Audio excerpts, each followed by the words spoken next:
So, Frank, I got an interesting one for you. Okay, so last year, Annie, the lucky lady, she was the reason why Air Force hockey was so good in the playoffs. What's going to have to happen this year? What's the secret weapon this year to get a win at Bentley on Tuesday? You know what? I think the secret weapon is us. We have this group has persevered. Like, we went through a lot this year. We had issues to start the season. We lost some players. Some of that was self-inflicted, and it shouldn't have happened, but it does happen. It happens in every program, and we had to go younger than we wanted. And as I've always said, you can buy everything at Walmart except experience. And we needed to go through this journey. And we're no longer just a collection or a group of individuals. We become a team. And people often ask, Gal, you always seem to be peaking at the right time of year. How do you do that? How do you do that? And I don't think it's no magic on my part or our staff's part. I think, to be honest with you, I was talking to Chris Gobrecht the other day after her big win against Colorado State, and I was so proud of her and her gals for fighting back, especially the way the previous game had gone. And she just said it's baffling, how sometimes the kids show up, sometimes they don't, this, that. And I just said, the facts are every weekend we are playing against a collection of very good and to some great players. That's what we're playing against. And we don't get great players here. We get good players here. And we've got to mold those players together, our group of players, a group of good players. We've got to mold them into collectively something that's great, a great team. And I just think, why are we always good at the end of the year? I think it takes that long for us to become a team. There's certain positionally it matters. If I'm standing here or if I'm standing here on the penalty kill, it matters if that puck is going to go through. If I've got my stick in the lane here, or I've got it here, or I've got it in front of me, it matters where that stick is placed. And when we're playing against these collection of very good to great athletes, we need to do everyththing right, and we need to be able to do it right collectively. And again, it's inspiring to me to see what we can accomplish here with the athletes that we do get. We get good athletes that are determined and want to be a part of something bigger than themselves.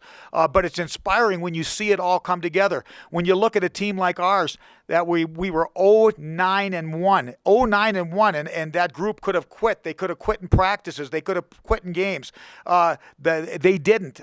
My staff, how hard they worked to prepare that group every day with practice plans and video and that type of thing. And when you see it come together at the end, and we win our last 3 games, and all of a sudden it's like I'm watching practice and I'm going, we're doing small games, and our freshmen don't look like freshmen anymore, and we're kind of close to being a well-oiled machine, not even resembling what we looked like 3 months ago or 4 months ago. That is inspiring to me to see Chris's gals go out and beat a team like Colorado State. They were 15-4, we were 4-15, whatever, something like that. I mean, to me, that is so inspiring. And like I said, how many other schools where a team got off to an 0-9-1 start, or you're playing the number one team like Chris's gals were when they're 5-15, they're playing somebody 15-5, that they either quit or they just don't believe, and that's not the case. We got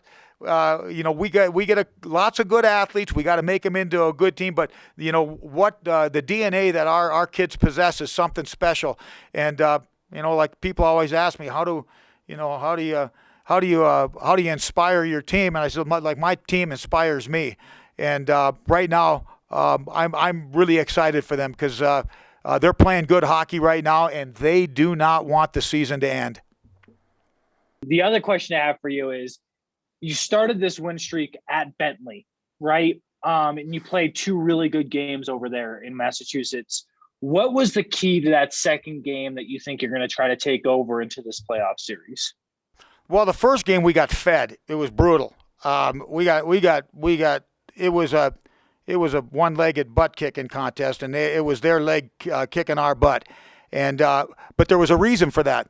we had just got off of COVID protocol. We had one practice with all of our guys together, and we were rushed into that game.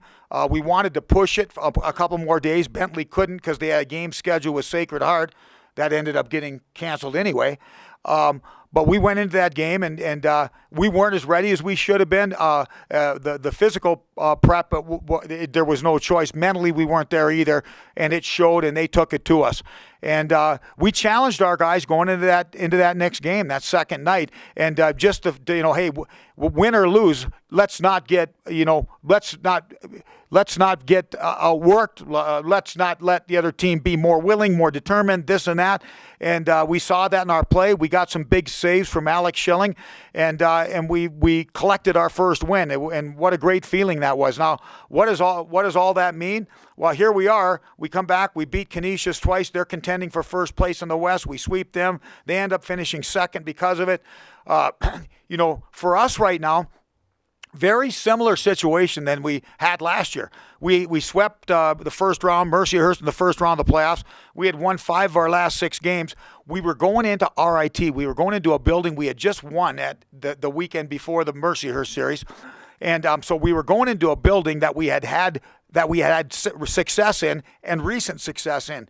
And the same thing right now. We're on a run right now. We got a 3-game winning streak, and we're going back into a building. We're going on the road. That's the bad news. The good news, we're going into a road venue that we've had success in.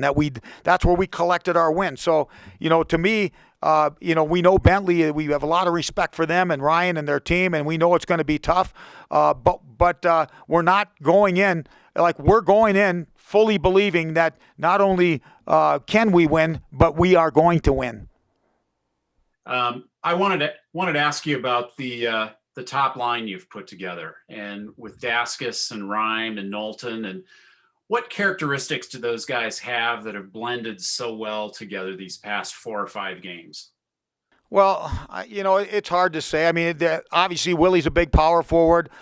Sean is a clever, undersized player with a great brain and great hands. And Daskus is one of those guys that you get lucky on every once in a while. And he in practice sometimes, I went up to Joe Doyle the other day. I go, his legs look like they're 9 feet long, and he looks like he's got that upside look to him. And he's a guy that has unlimited potential. So you've got that big time up and comer with that proven power forward that Willie Rhyme is, and then Sean Knowlton's just a guy that just does everything right out there. He's undersized, and but he's got great hockey sense. He competes. He sticks his nose in. There's not a guy on our team that's more respected in our locker room than Sean Knowlton. And you know what?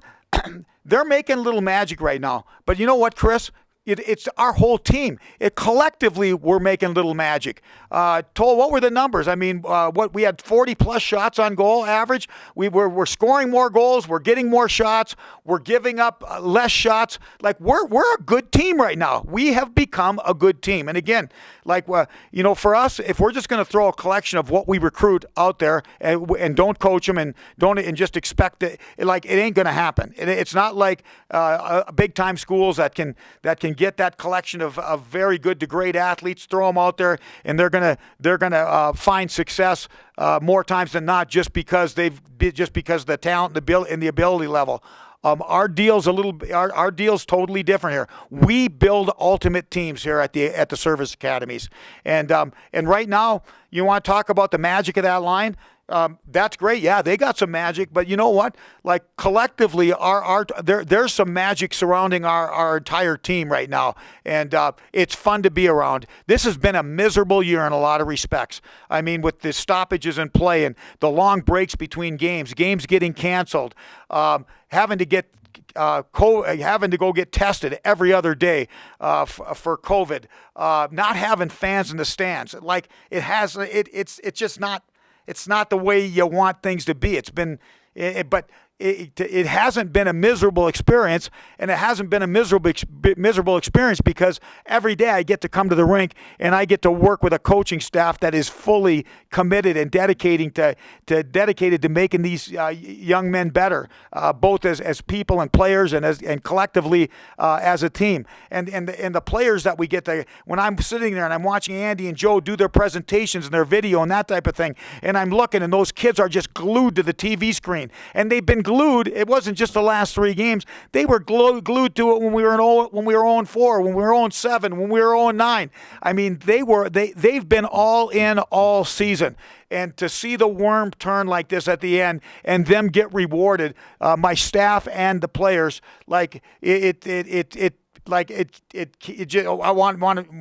makes me want to cry. And to be honest with you, like it makes me really, like, I really pull for him. Hey, of course you pull for your team, but there's sometimes when your team doesn't show up. That first game against Bentley, we got what we deserved.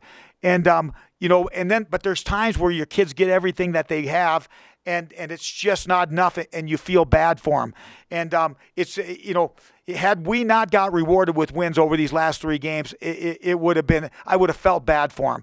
And right now, with how hard they're competing, how hard they worked, where they've managed to get to as a team, like I am their biggest fan. I like I said, in our room, hey, I'm sure Bentley is fully confident that they're gonna beat us. But we are fully confident that we're going to go in and win as well. It's going to be, I think it's going to be a great game.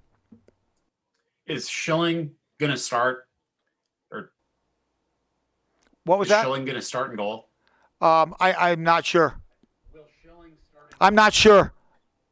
Yeah, no, I'm not sure. Obviously, we had both Rocky and Shills both played on the final weekend, and they both played well. And I